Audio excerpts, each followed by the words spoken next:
Just before Christmas time, Rick and his whole family piled into their kid-moving vehicle, a 2007 Toyota Sienna, and rushed to the nearest mall to grab some last-minute Christmas presents before dashing to a holiday party. As usual, they were running late and were slightly on edge. And being on edge, they entered into the mall parking lot, and Rick was just so overwhelmed by the traffic. He was on I-4.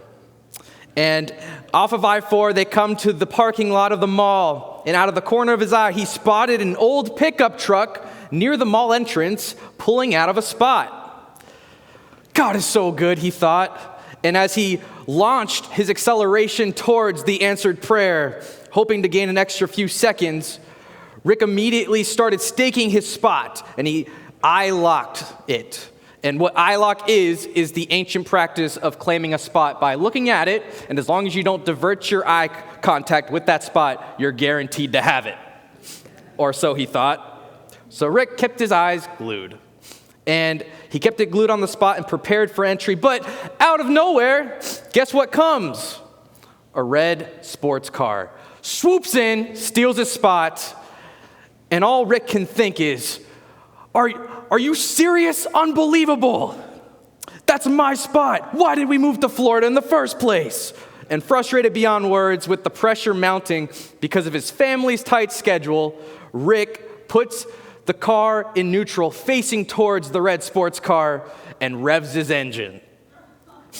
And he's frustrated beyond words. And so he's facing right towards the red sports car like a drag racer about to leave the spot. He revs his engine, pops out of neutral into drive, runs right towards it, and not sure what happened next, but maybe it was his wife threatening him in the passenger seat. Maybe it was his kids crying in the back seat for bloody mercy and answered prayers.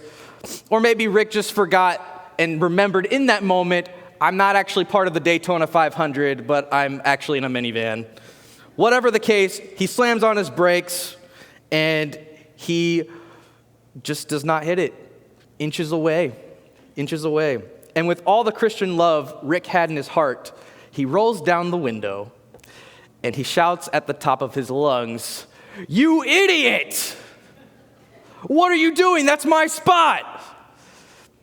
You know I had my eyes locked onto that spot!" And the sports car guy, he just walks in the mall without saying a word.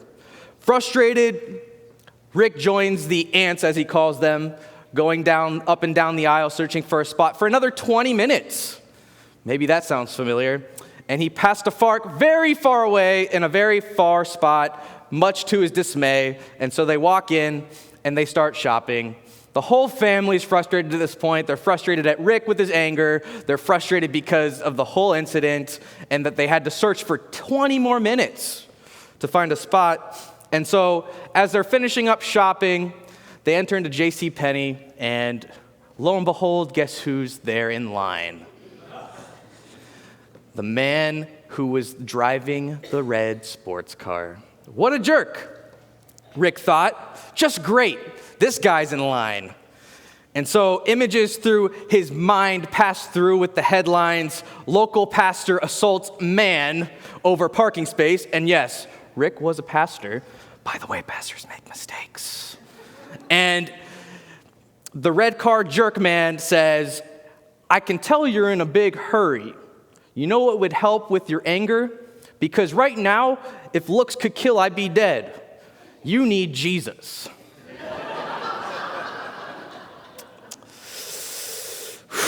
Rick gave him the look, "Remember, you're a pastor. Don't embarrass me, please," look. And Rick thought to himself, even though that was not the comment he wanted to hear, and no matter how snarky it was, Rick knew that he just needed to cool down. And later on, when Rick was thinking of this incident, Rick thanked God for the interaction because he had grown in wisdom in that moment that anger is like murder, but love breeds life. Thou shalt not murder. We've been going through the Beatitudes, and last week we talked about the very last thing that Jesus has said up until this point is, your righteousness must exceed the Pharisees' righteousness. That is what Jesus has said to the crowd at this point. So, rewinding, Jesus has just said, your righteousness must exceed the Pharisees, which leaves the crowd pretty disappointed because how are we supposed to be perfect, more perfect than the most perfect men on earth? And then he starts by expounding upon this commandment in the Ten Commandments, thou shalt not murder. And so Jesus is going to go deeper into this. Now, before we go and let's go ahead and dive into the text, and then we're going to go over some of the context. But if you read the text along, Jesus says, you have heard the ancients were told, you shall not commit murder, and whoever commits murder shall be liable to the court. But I say to you that everyone who is angry with his brother shall be guilty before the court. And whoever says to his brother, you good for nothing, shall also be guilty before the Supreme Court. And whoever says, you fool, shall be guilty enough to go into fiery hell. Wow. Okay? So Jesus has now took it up a notch from what the Jews probably understood the commandment to be. And so Jesus is addressing, I think, the most common sense commandment in all the Ten Commandments. And how was murder understood by the Hebrew mind? So we're going to go back in time because it's pretty common sense. Thou shalt not commit murder. I don't think I need to tell you as a congregation, hey, you probably shouldn't kill somebody. And maybe you're thinking, well, back in the day, during the Hebrew time, maybe it was more common. And that's true. But even back in the day, in the Hebrew Israelite time period, in the early Hebrew world, there was capital punishment for murder. And here's a picture of Hammurabi's Code. Maybe you've heard of him. This is just one of a few different civilizations where they actually had a code of conduct. If you do this, you're going to get the just punishment for your actions. So we all know the saying, eye for an eye, tooth for a tooth. This comes from Hammurabi, and it's also in the law of Moses as well, stuff like this. And so this was common sense, not just to the Israelites, but this was just common in all the practices of the pagan nations' tribes. They had a code and a system that dealt with murder. And so it's common sense, thou shalt not commit murder. Sure, Jesus, yeah, you've heard it said this way, thou shalt not commit murder. But then Jesus takes it up a notch, and I want to dive into the Hebrew, because this is the two Hebrew words that we have to kill in the Bible. So the first one is harag, and that means to kill and to take life. And so this means to take any life. That doesn't mean that it's just for human beings, is what it's saying. So if you're taking the life of an animal or any living organism, harag is to kill in the more general sense. And so this could also mean taking human life deliberately or by accident, and taking a human life legally or illegally, morally or immorally. So it can be interchangeable in all situations when it comes to killing. However, ratzak is a little different, and it's more specific, and it means to murder, to slay, and it has a stronger premeditative connotation. Now, razak has been used before in the Bible, but very rarely, maybe one or two times where it's involuntary, but it's mostly premeditative, and it has to do with festering and planning in your mind, oh, I'm going to do this because I'm angry. And so razak has more of that type of connotation, and I think what's most important to address about razak that's different from harag is it's always illegal and immoral. It's always in an immoral or illegal way. And so it has a stronger intentional nuance. And so that is what these two mean. And Jesus is referring to razak, to murder, more of a premeditative festering in your mind, deep within. And so now we go back to the Sermon on the Mount. Jesus has told the crowd that their righteousness now must exceed the Pharisees. And now the first thing he does is he takes the most common commandment that I think is just the most common sense and takes it way deeper. Because everyone thinks, oh, I'm off the hook at least with that commandment. But then what does Jesus say? If you have anger towards another brother, you've already committed that. If you think that you're better than somebody else, you've already committed murder. If you hate somebody else, you've also already committed murder in your heart. So Jesus takes it up a notch, and I'm sure the crowd is like, how are we even supposed to live this out? Now, every Israelite obviously knew thou shalt not commit murder. And Jesus not only knew that murder was sin, but they also knew that there was a penalty for it. So there was laws against murder. And so if we, at the beginning of verse 22 and stretching through 48, Jesus actually begins to clarify the law of God as how God sees it. So Jesus is talking to the crowd, and what he's starting to do here is he's starting to now dive into the commandments that are the most obvious. So we have, thou shalt not murder, thou shalt not commit adultery. And he's diving in because God sees the commandments differently than how the Israelites were viewing it during that time. Because at the time, it was as long as you didn't cross the physical act of doing said thing, then you're good. But now Jesus is saying, wait, hold up. This is never how I intended it to be. I want my kingdom to be reflected here on earth. It's not just committing the act of murder and killing somebody physically or committing adultery. No, if you're now being angry at somebody else, that is actually against the kingdom of heaven as well, because you're committing murder in your heart. So now knowing the word for murder for Hebrew, razak, insinuates an inward, this premeditative killing of a human being, right? But I think that's important to understand because this is when this internal festering of anger, strife, malice towards another individual. And we'll get into Jesus having righteous anger in a minute, but this is not talking about that. But now we know that the word is talking about this more premeditative inward thinking about murder. And I was reading that 1 in every 35 deaths in Chicago is a murder. And most of these murders are known as passions of crime. Passions of crime. And so if we actually think about this, passions of crime, that just means that it's been premeditative, but they weren't actually thinking about killing them. It was out of pure anger in the moment. And so not many murders are that planned out. But what Jesus is saying is that all of those instances would be murder, even if 1 out of 30-something are more premeditative in the Hebrew mind. All of those situations are murder because it came out of anger and that they already had that in their hearts. And so it was caused by anger. So let's go ahead and read this one more time. You've heard it said this way, that by the ancients who were told, you shall not commit murder, and whoever commits murder shall be liable to the court. But I say to you that everyone who is angry with his brother shall be guilty before the court, and whoever says to his brother, you good for nothing, shall be guilty before the Supreme Court, and whoever says, you fool, shall be guilty enough to go into fiery hell. So Jesus does not say that anger leads to murder. He says that anger is murder. Because in the Hebrew mind, they think that if I'm angry but I don't kill somebody, I'm good. But that's not what Jesus is saying. Jesus is saying that anger isn't just something that leads you to murder. Anger is murder.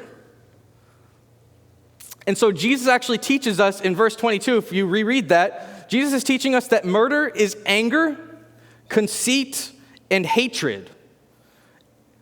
Jesus teaches that murder is anger, conceit, and hate. And so, what does this mean? These are the negative, festering, evil, malicious thoughts and feelings against another person. That's what this is. And Jesus is making the point that murder is not just an act of taking somebody's life. It is hating somebody, being angry at somebody, and being conceit against one another. And so, if we talk about anger, we'll get to righteous anger in a bit, but what Jesus is really emphasizing with anger is that the anger that he's talking about is anything that's coming from selfishness or thinking you're better, and that somebody may have wronged you, but you're holding it against them, and it's this festering anger that's keeping a strained relationship. And so it's always against somebody, not just against what they did, but against them because of what they did, if that makes sense. So it's not just being angry at an action, it's being angry at the person for said action. And then conceit, if we actually dive in, because where it says, you good for nothing in the verse, that Greek word is raka, and raka means empty-headed. So when Jesus is saying raka, it's saying you empty-headed person, meaning and insinuating that whoever you're calling raka is that they're inferior to you and that they lack intelligence. And so that's where conceit comes in, because I'm better than them because of whatever they believe, or maybe they're just lack of intelligence, lack of intellect. And so Jesus is saying that conceit is also murder. And then hatred, if you look at the text where it says you fool, the Greek word for that is insinuating that you're cursing somebody out of hatred for them. You're cursing somebody out of hatred for them. So that's why Jesus is teaching that murder isn't just anger, actually. It's anger, conceit, thinking you're better than somebody else, or hatred. Those are all things that Jesus is talking about. And so, are you harboring anger in your heart? Are you angry at somebody? Is there anger within a relationship where you're butting heads? Do you think that you're better than somebody because of a political party you may be in, or a certain social group that you may be in, or because your side of the family is better than their side of the family? Whatever it is, do you think that you're better than somebody? Maybe you think you're better because you're more intelligent with book smarts than somebody else. Whatever it may be, is there conceit? Do you hate a certain group of people? Maybe you would say that you don't hate somebody, but do you live out like you actually hate somebody because you don't want anything to do with a certain person or a group of people? Jesus is saying that that is murder. And even Paul talks about what we should put away. And this is in Colossians chapter 3, verses 8 through 10. But now you must put all of them away: anger, wrath, malice, slander, and obscene talk from your mouth. Do not lie to one another, seeing that you have put off the old self and its practices, and have put on the new self, which is being renewed in knowledge after the image of its creator.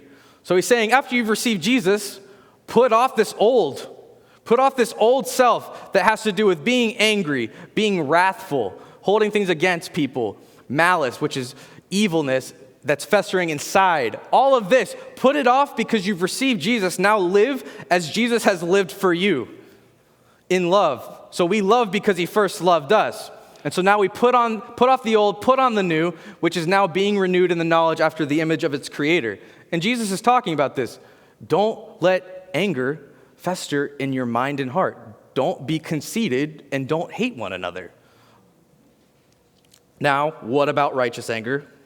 So the anger that Jesus is talking about in the text, not righteous anger, but the anger that he's talking about that is murder, he's talking about it is a selfish fury man feels towards someone who disagrees with him, irritates him, or offends him.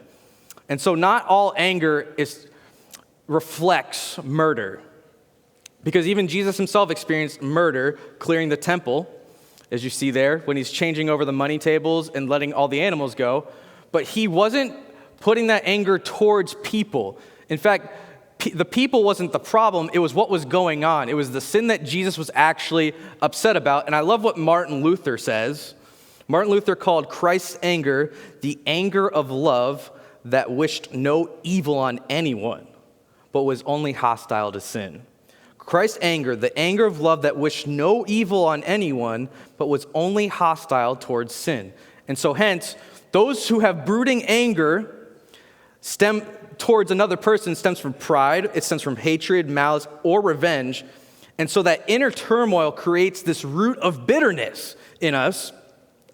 And Jesus says that those are the people who are guilty before the court, because you're against the person, not even against what they've done or what they're about. And some of us, we're just against people because of things that they may have not even done. It's just because of a certain group of people.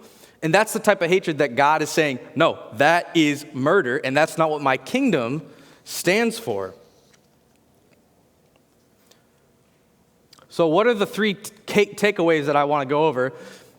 This is the foundation that I want to build, because what if we feel like we're having trouble with anger? What if we relate to Rick in the parking lot where we get really frustrated in traffic, and then now we have somebody steal our spot, and it just happens, and it just comes out of our mouth, you idiot. Or maybe we have a strained relationship with a relative or with a friend, and it's been going on for years, maybe most of our lives. What about any situation that we feel like, oh, because I belong to this group of people, I have to be against this group because they just don't get along? What do I do then? Well, one, the very foundation is that we have a hope, Jesus the righteous. And so maybe we're struggling with this. Maybe we feel like we have been angry. Maybe we feel like we have been conceited, and maybe we're against a certain person or a family member, friend, you name it. We have a hope. That's what's so beautiful about the gospel. We actually have a hope, Jesus the righteous. And I think that this is one of the most important things that Jesus is trying to emphasize when he starts the Sermon on the Mount section. Because he's like, your righteousness must exceed the Pharisees. Well, how is that even possible? Because haven't we all had a negative thought towards somebody else because something that they've done or XYZ? Haven't we all had some sort of negative thought in general? Jesus, what he's trying to get at is that everybody needs him. Your righteousness must exceed the Pharisees? Yeah, that means that the only way that we can actually have good standing with God is because Jesus Christ is our righteousness, and nobody can get by their own. That's the whole point. That's literally the whole point that Jesus is now bringing this up. And so we have a hope, Jesus the righteous, where when we believe in Jesus, we're righteous by faith, and that's the beautiful doctrine of righteousness by faith. We have a hope, and it's Jesus Christ, our righteousness. It's Christ in us, the hope of glory, and his Spirit is moving us more and more towards his love and living like how he lived. And so number one, that's the foundation. We have a hope, so it's not too late for anybody. We have a hope, Jesus the righteous. Now number two, this does not mean that Jesus just wants us to sit there. Jesus actually wants us to seek reconciliation with one another. In fact, one of the most beautiful things about the gospel is that because Jesus reconciled himself to us, we now get to be ministers of the ministry of reconciliation. And we actually see that in 2 Corinthians chapter 5. Behold, if anybody is in Christ, they are now a new creation. And so we no longer view them in the flesh, but in the spirit. And what he's saying is that we see people as they were intended to be seen as God sees them. And because of that, we actually can now extend mercy, extend the grace, extend the love that he's given us. And we now go seek even our enemies and seek reconciliation with them. And Jesus actually gives us some practical principles in the Sermon on the Mount, if we continue in the passage in verse 23. So if you are offering your gift at the altar, and there remember that your brother has something against you, what do? Leave your gift there before the altar and go. First be reconciled to your brother, and then come offer your gift.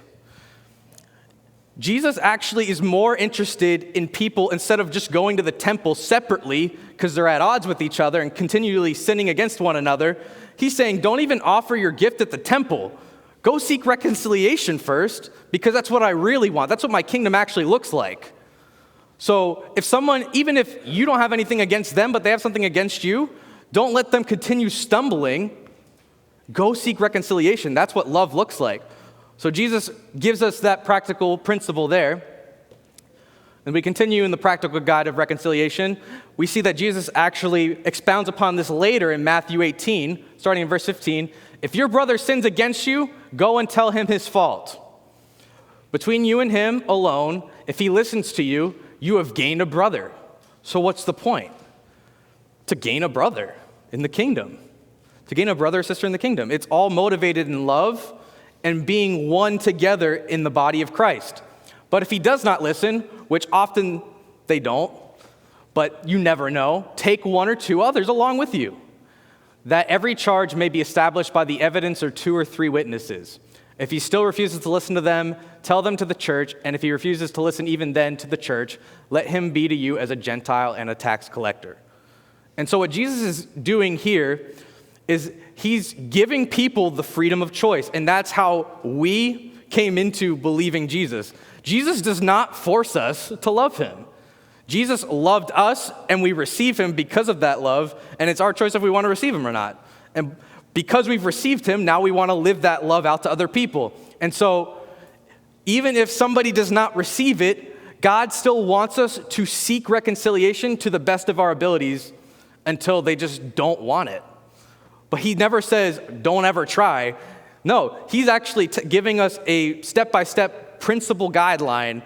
Hey, if someone's wronged you, go seek them. And the purpose isn't to tell them and make them feel ashamed and hate towards them. He's actually saying this because the whole motivation back behind it is love for that individual.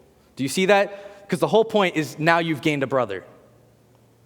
This is what Jesus' kingdom looks like. Not harboring anger, not being conceited, not having hatred towards people.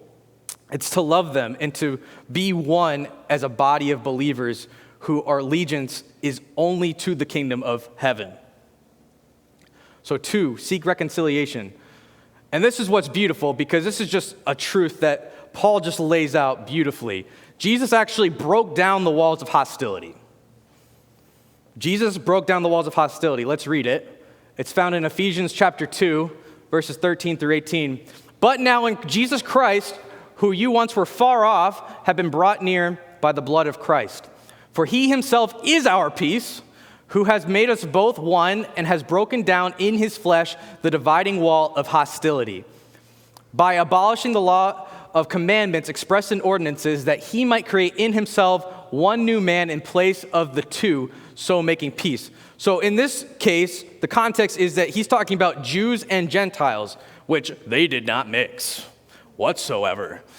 And now what Paul is saying when he's preaching to the Gentiles and the Jews together in a place, he's saying division should not exist because Jesus Christ himself broke down those walls in the flesh of his body on the cross. And so there is no Jew or Greek. There is no free or slave. There is no different political parties in the kingdom of heaven. We are all one body, under one spirit, under one blood of Jesus Christ the Son, and we're all children under one Father.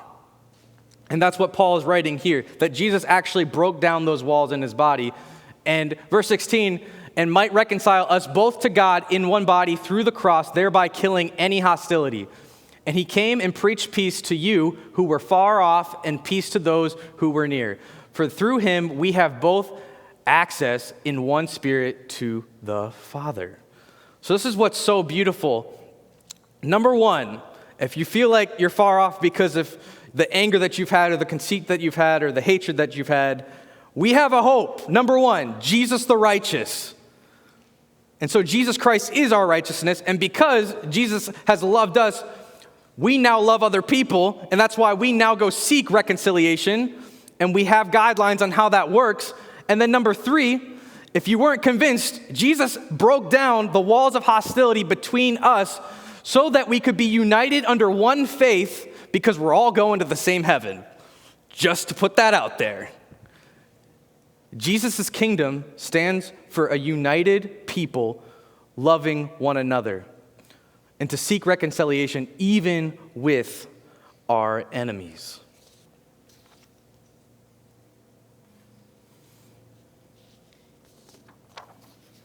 The gift of love is ours in Christ Jesus, church. So put away the anger. Seek reconciliation. Put away conceit. Jesus leveled the playing field. None of us is better than another person, no matter how good or bad any of us have lived. The gospel defies all social norms, all political norms, everything, all cultural norms. Let his loving grace and mercy permeate our minds, and let this be the very foundation that we live as new creations waiting for his soon return. Anger is murder, but his love breeds life. Let us feast on that today.